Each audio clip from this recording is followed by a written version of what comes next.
even if you have a husband, he's useless, right? Indeed. Can you believe it?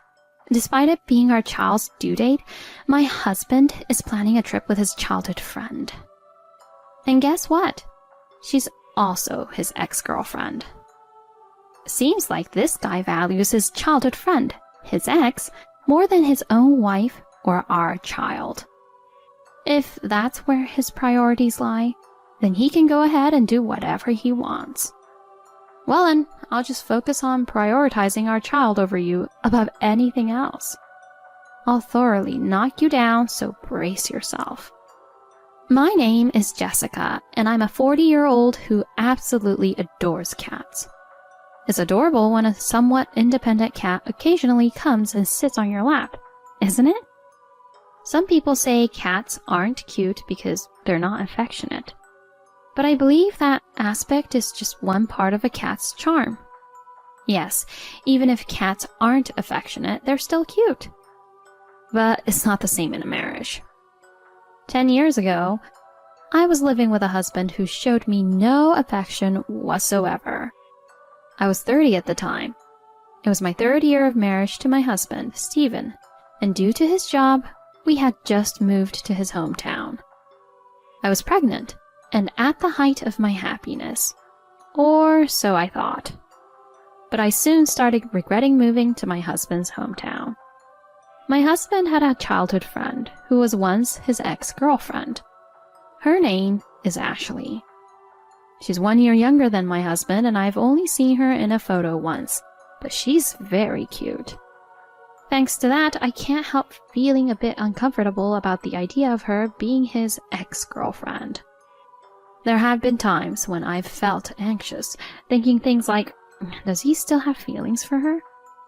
However, I thought their relationship was pretty much over since my husband never mentioned inviting her to our wedding or anything like that. But then, one day when the intercom rang and I was about to answer it, my husband eagerly said, "I'll get it." Feeling a sense of unease, I handed it over to him and... "Well, take your time." While saying that, my husband invited that childhood friend into our home. I was taken aback because I hadn't heard anything about her coming over. I mean, even if she's a childhood friend, is it normal to invite her over in front of your wife? Isn't it a bit tactless? I'm constantly irritated by my husband's lack of consideration.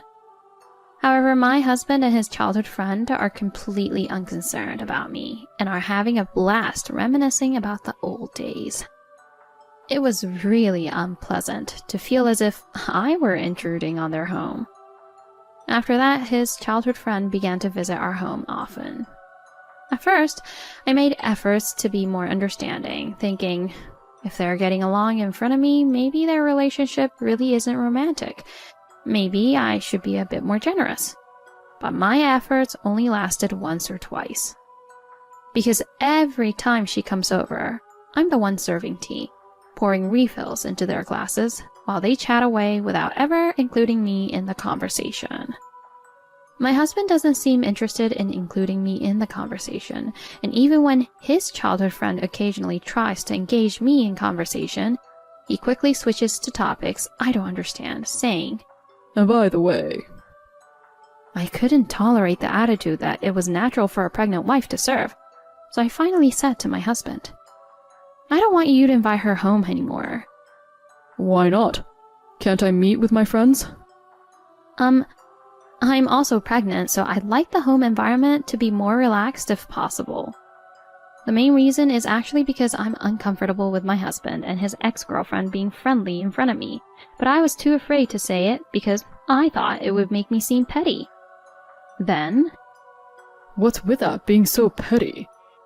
It's a home where guest wants to come and visit again, so you should gladly accept them coming to visit once a week." Huh?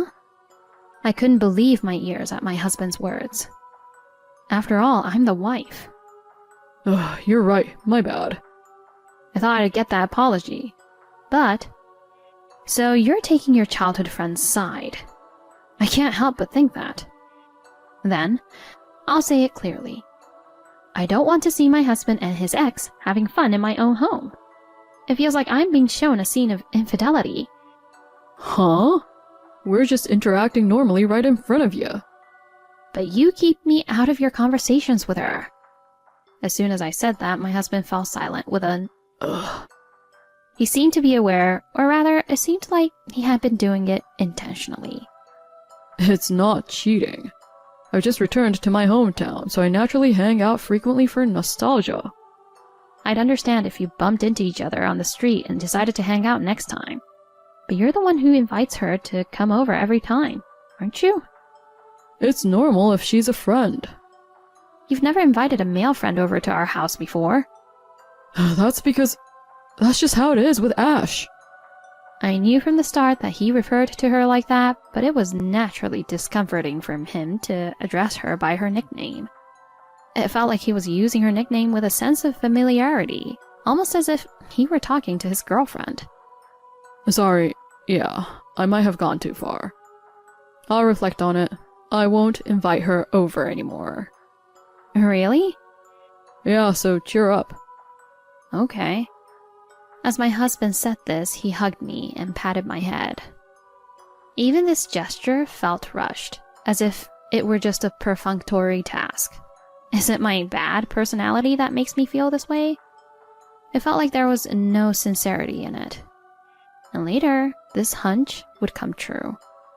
Since that discussion, my husband started coming home later and later. Feeling suspicious, I asked my husband, "Why have you been coming home late lately?" And then, Huh? I'm just going to Ashley's house. Huh? Hey, don't get it twisted. Just talking, it's not cheating. Why would you go out of your way? You told me not to invite her over, right? I'm just keeping my promise. I was left speechless by this unexpected turn of events. In essence, my husband's rationale was that since I said not to invite her over, he would just go to her place instead. Even though I couldn't comprehend it. By fulfilling my wife's wish, I'm being a good husband, right? He said with a smug grin, albeit jokingly. But it wasn't funny at all. Hey, why do you want to see that girl so badly? Because she's my childhood friend. Is that really all? I know better than that. I know you've been calling her late at night. Meeting up, talking on the phone. There's no need for that much conversation. Isn't there some other reason? What other reason could there be? For example, maybe you still have feelings for her? As I said this and glanced at my husband, his face visibly tensed. What are you talking about? That's ridiculous. He was clearly unsettled. This reaction only confirmed that my accusation was spot on. Enough. I retreated to my room in tears. My husband kept repeating, I want to talk. But I ignored him and went to sleep. Tomorrow is supposed to be our due date. I wonder what will become of us as a couple. Will we be able to welcome this child as husband and wife? With these worries weighing heavily on my mind, the next morning arrived. As I woke up, I heard commotion at the front door. What's going on? I wondered as I headed towards the door, only to find his childhood friend standing there. Beside her was a suitcase, and for some reason my husband was also carrying a suitcase to the front door. What are you doing? To my question, Oh, Jessica. he said, turning back to me seemingly nonchalant. I'm going on a trip with Ashley now. What? I didn't hear anything about this. Today is our due date. Why are you saying this? I was going to tell you yesterday, but you fell asleep before I could, didn't you? It's Ashley's birthday today, too. I don't know if the child will really be born today, but it doesn't change the fact that today is Ashley's birthday. It's an important day. I don't understand. So your ex-girlfriend's birthday is more important than our child's? And why would you tell me this right before your trip? It's absurd. Because if I told you earlier, you'd object, right? I'd object no matter when you told me. It's ridiculous to go on a trip with your ex. That's because she's just my childhood friend now, right, Ashley? To Stephen's question. That's right, there's really nothing going on. Ashley laughed.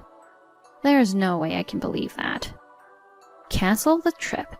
Who's more important, your child, whom I've been carrying, or your childhood friend over there? Oh, don't be selfish. It's a waste to cancel, so I can't do that. Being flatly refused by my husband was shocking, and tears welled up in my eyes involuntarily.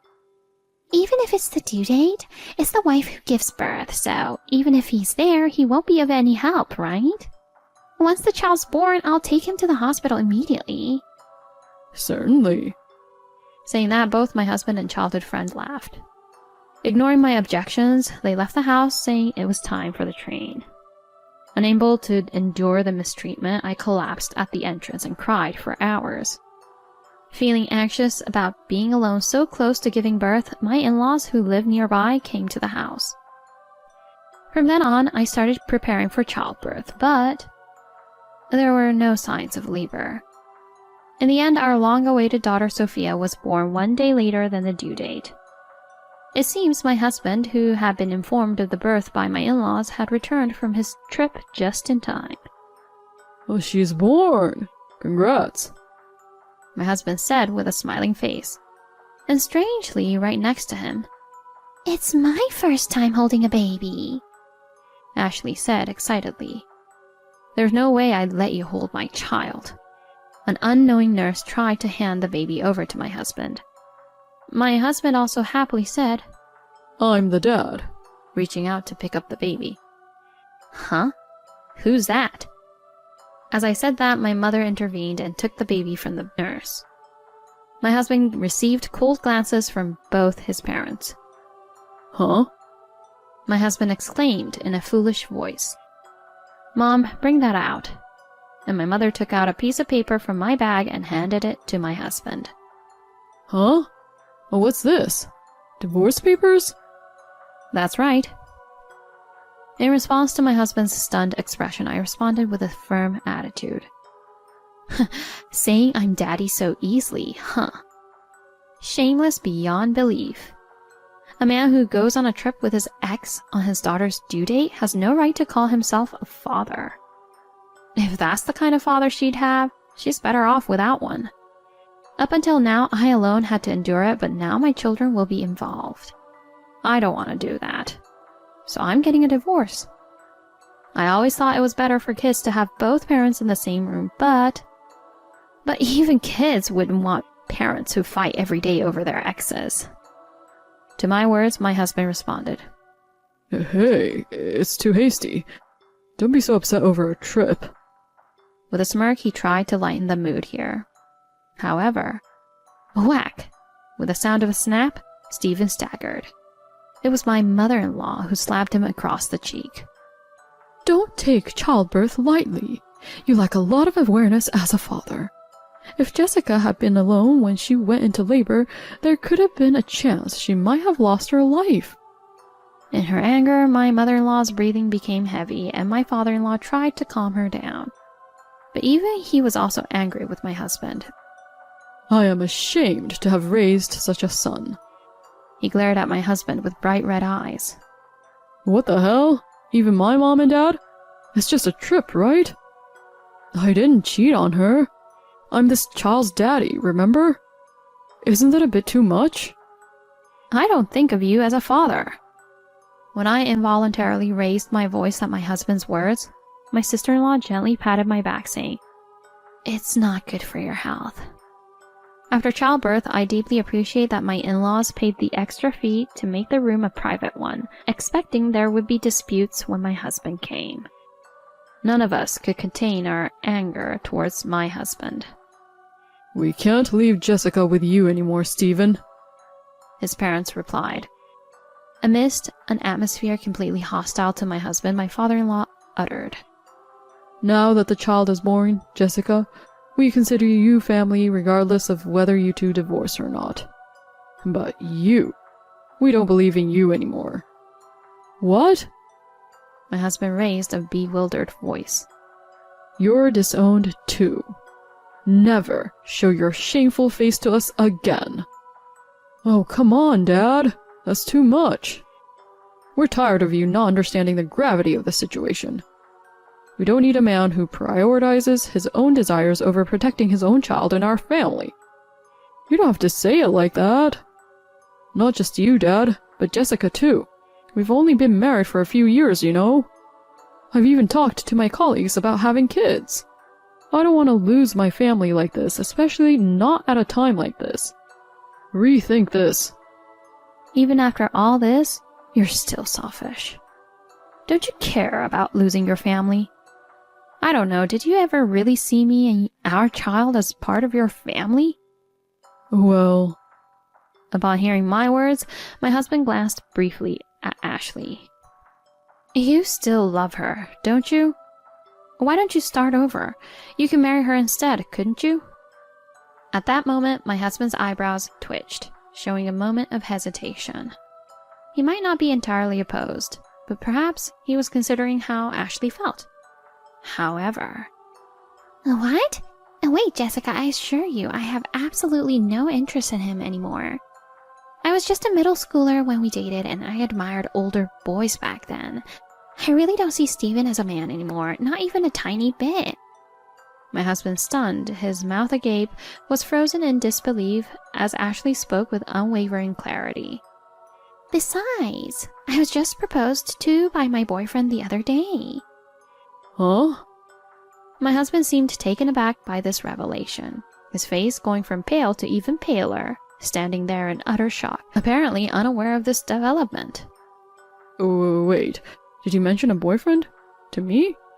I didn't ask, but... Huh? You didn't ask me, and you're not even family, so why bother telling you? You have a boyfriend, and yet you went on a trip with me? I thought we had mutual feelings. Well, you're married, and neither of us sees each other in a romantic light. Besides, it was my birthday, so you treating me to the trip was actually a win-win, right?